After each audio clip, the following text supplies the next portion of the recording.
Bonjour à tous. Alors aujourd'hui, troisième partie de la lecture du chapitre Les eaux et le symbolique aquatique de Mircea Eliade dans son traité d'histoire des religions. Source miraculeuse et oraculaire. À cette multivalence religieuse de l'eau correspondent dans l'histoire nombre de cultes et de rites concentrés autour des sources, des rivières et des fleuves. Cultes qui sont dus en premier lieu à la valeur sacrée que l'eau incorpore en elle comme élément cosmogonique, mais aussi à l'épiphanie locale, à la manifestation de la présence sacrée dans un certain cours d'eau ou dans une certaine source. Ces épiphanies locales sont indépendantes de la structure religieuse supraposée. L'eau coule, elle est vive, entre guillemets, elle est agitée. Elle inspire, elle guérit, elle prophétise. En eux-mêmes, la source ou le fleuve manifestent la puissance, la vie, la pérennité. Ils sont et sont vifs. Ainsi, ils acquièrent une autonomie et leur culte dure en dépit d'autres épiphanies et d'autres révolutions religieuses. Ils révèlent incessamment la force sacrée qui leur est propre et participent en même temps au prestige de l'élément neptunien. Le culte des eaux, et en particulier celui des sources considérées comme curatives, des puits thermaux, des salines, etc., présente une continuité impressionnante. Aucune révolution religieuse n'a pu l'abolir. Alimenté par la dévotion populaire, le culte des eaux a fini par être toléré même par le christianisme après les persécutions infructueuses du Moyen Âge. Entre parenthèses, la réaction a commencé dès le IVe siècle avec saint Cyril de Jérusalem, catéchumène 19-8. Les interdictions ecclésiastiques se répètent sans cesse du deuxième concile d'Arles 443 ou 452 au concile de Trèves en 1227. En outre, un nombre considérable d'apologies, de lettres épiscopales et d'autres textes jalonnent la lutte de l'Église contre le culte des eaux. Conféré Saint-Yves, Corpus, page 163. Fermez la parenthèse. La continuité cultuelle s'étend quelquefois depuis le néolithique jusqu'à nos jours.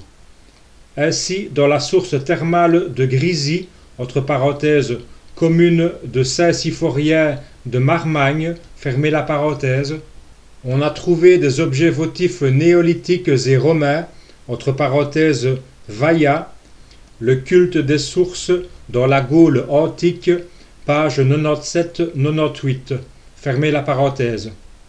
De semblables traces du culte néolithique, entre parenthèses, silex brisé intentionnellement en signe d'ex voto, fermez la parenthèse, ont été trouvées dans la source dite de Saint-Sauveur, entre parenthèses, forêt de Compiègne, Ibidem, page 99, fermez la parenthèse. Ayant ses origines dans la préhistoire, le culte s'est transmis aux Gaulois, puis aux Gallo-Romains, d'où il a été reçu et assimilé par le christianisme. À Saint-Maurice, on conserva, jusqu'à ces dernières années, d'anciennes installations du culte de l'époque du bronze, entre parenthèses, Petazzoni, la religiona primitiva in Sardegna, page 102, fermez la parenthèse. Dans la commune de Bertinoro, entre parenthèses, province de Forlì, fermez la parenthèse, près d'un puits moderne d'eau chlorosaline, on trouve des vestiges cultuels de l'époque du bronze, entre parenthèses, Petazzoni, pages 102 et 103, fermez la parenthèse. En Angleterre, près de tumulus préhistoriques ou de monuments mégalithiques, nous rencontrons des sources considérées par la population comme miraculeuses ou bienfaisantes, entre parenthèses, Ibidem, fermez la parenthèse. Enfin, il convient de rappeler le rituel qui se pratiquait au lac Saint-Andéol, entre parenthèses, dans les monts Aubrac, fermez la parenthèse, que décrit saint Grégoire de Tours, entre parenthèses 544-595, fermez la parenthèse. Les hommes s'y rendaient en charrette et festoyaient pendant 3 jours autour du lac, lui amenant en signe d'offrande de la lingerie, des pièces de vêtements, du fil de laine, du fromage, des gâteaux, etc. Le 4e jour s'élevait une grande tempête suivie de pluie. Entre parenthèses, c'était évidemment un rite barbare pour conjurer la pluie. Fermez la parenthèse. Un prêtre, Parthénius, après avoir essayé vainement de convaincre les paysans de renoncer à ce cérémonial païen, éleva une église dans laquelle les hommes finirent par apporter les offrandes destinées au lac. Cependant, l'habitude de jeter dans l'eau du lac des objets usés et des gâteaux s'est conservée jusqu'au XIXe siècle. Les pèlerins jetaient encore dans le lac, sans en comprendre le but, des chemises et des pantalons. Entre parenthèses, Conféré, Saint-Yves, Corpus, page 189 à 195. Fermez la parenthèse. Nous trouvons un excellent exemple de continuité, en dépit des modifications de l'ensemble religieux dans lequel a été successivement intégré le culte des eaux, dans la monographie déjà citée de Petazzoni sur la religion primitive de la Sardaigne. Les proto-sardes ont vénéré les sources en leur offrant des sacrifices et en élevant près d'elles des sanctuaires dédiés à Sarder Pater. À côté des temples et des eaux avaient lieu les ordalilles, phénomène religieux caractéristique de l'ensemble atlanto-méditerranéen tout entier. Note de bas de page. En Lusitanie, on adorait encore à l'époque romaine un dieu autochtone, Ton Goena Biagus, qui semble être le dieu, ouvrez les guillemets, du cours d'eau sur lequel on prête serment, fermez les guillemets, entre parenthèses, Vasconcelos, Religius de Lusitania, 2, page 239, fermez la parenthèse, retour au texte. Des traces de cette ordalie par l'eau ont survécu jusqu'à ce jour dans les croyances et dans le folklore sarde. Le culte des eaux se rencontre aussi dans la préhistoire de la Sicile, entre parenthèses, Ibidem, page 101, fermez la parenthèse. À Lilybéo, entre parenthèses, Marsala, fermez la parenthèse, le culte grec de la Sibylle s'est superposé à un culte primitif local qui avait son centre dans une caverne inondée d'eau. Les proto-siciliens s'y rendaient pour les ordalilles ou les incubations prophétiques. La Sibylle y a dominé et prophétisé au temps de la colonisation grecque, et depuis le christianisme s'y perpétue une dévotion à saint Jean-Baptiste, auquel on éleva au XVIe siècle un sanctuaire dans la vieille caverne, resté jusqu'à nos jours le but des pèlerinages pour les eaux miraculeuses. Entre parenthèses, Ibidem, page 101. Fermez la parenthèse.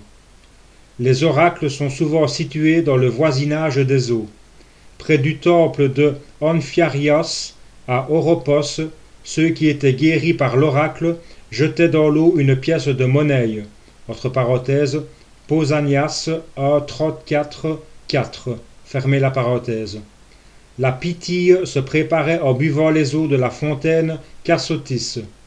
À Colophone, le prophète buvait l'eau d'une source sacrée qui se trouvait dans la grotte. Entre parenthèses, Jamblique de Myste 3.2. Fermez la parenthèse. À Claros, le prêtre descendait dans la grotte, buvait l'eau d'une fontaine mystérieuse, entre parenthèses, Osta Fontis Arcani Aqua, fermez la parenthèse, et répondait en vers aux questions qui lui étaient posées par la pensée, entre parenthèses, Super rebus quas quis mente concessip Tacite Annales 2.54. Au sujet de l'oracle de Claros, Conféré, Picard, Éphèse et Claros, Paris 1922, page 122. Fermez la parenthèse. La puissance prophétique émane des eaux, intuition archaïque que nous rencontrons sur une ère très vaste. L'océan, par exemple, est nommé par les Babyloniens, ouvrez les guillemets, la maison de la sagesse. Fermez la parenthèse.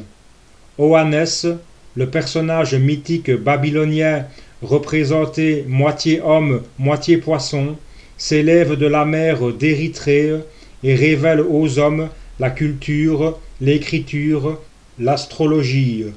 Entre parenthèses, texte de A. Jérémias, Handbook, pages 39 et 40. Fermez la parenthèse. Épiphanies aquatiques et divinité des eaux. Le culte des eaux, des fleuves, des sources, des lacs, a existé en Grèce avant les invasions indo-européennes et avant toute valorisation mythologique de l'expérience religieuse. Des vestiges de ce culte archaïque se sont conservés jusqu'au déclin de l'hellénisme. Pausanias, entre parenthèses 8, 38, 3, 4, fermez la parenthèse, a encore eu le temps d'examiner et de décrire la cérémonie qui se déroulait à la source Anio, sur la côte du mont Lycaïos, en Arcadie. Là venait, quand sévissait la sécheresse, le prêtre du dieu Lycaïos. Il sacrifiait et laissait tomber dans la source une branche de chêne. Le rite est très ancien et s'encadre dans l'ensemble magie de la pluie, entre guillemets. En effet, raconte Pausanias, après la cérémonie, un souffle léger semblable à un nuage s'élevait de l'eau et il commençait bientôt à pleuvoir. Nous ne rencontrons là aucune personnification religieuse. La force réside dans la source et cette force, déclenchée par un rite spécifique, commande à la pluie. Homère connaissait le culte des fleuves. Ainsi, les Troyens sacrifiaient aux scamandres des animaux et jetaient des chevaux vivants dans ces flots. Pélée sacrifie 50 brebis aux sources du Sperchéos. Le scamandre avait ses prêtres. À Sperchéos était consacrée une enceinte et un autel. On sacrifiait des chevaux ou des bœufs à Poséidon et aux divinités marines. Entre parenthèses, conféré, références et bibliographie, Nilsson, Geschichte 1, page 220, numéro 3. Fermez la parenthèse. D'autres peuples indo-européens offraient aussi des sacrifices aux fleuves. Par exemple, les Sèbres, entre parenthèses, qui sacrifiaient au Rhône, fermez la parenthèse, les Francs, les Germains, les Slaves, etc. Entre parenthèses, conféré, Saint-Yves, Corpus, page 160. Fermez la parenthèse. Hésiode mentionne, entre parenthèses, Op 737, fermez la parenthèse, les sacrifices célébrés au passage d'un fleuve, entre parenthèses, rite qui a de nombreux parallèles ethnographiques. Les Maasai de l'est de l'Afrique jettent une poignée d'herbe chaque fois qu'ils traversent un fleuve. Les Baganda de l'Afrique centrale apportent en offrande des grains de café au passage de l'eau, etc. Conféré, Fraser, Folklore in the Old Testament, 2, page 417. Fermez la parenthèse. Les dieux fluviaux hellènes sont quelquefois anthropomorphes. Par exemple, le scamandre lutte avec Achille, entre parenthèses, Iliade 21, 124. Fermez la parenthèse.